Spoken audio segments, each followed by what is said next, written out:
You ask Tiger to solve. This deals with linear equations with one unknown. The final result is y equals 3/2. Let's solve it step by step. Group all constants on the right side of the equation. Subtract 60 from both sides. Group like terms. Simplify the arithmetic.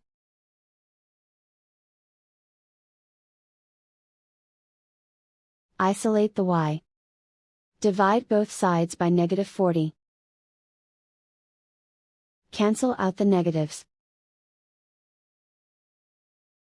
Simplify the fraction. Cancel out the negatives. Find the greatest common factor of the numerator and denominator. Factor out and cancel the greatest common factor. And so the final result is y equals 3/2.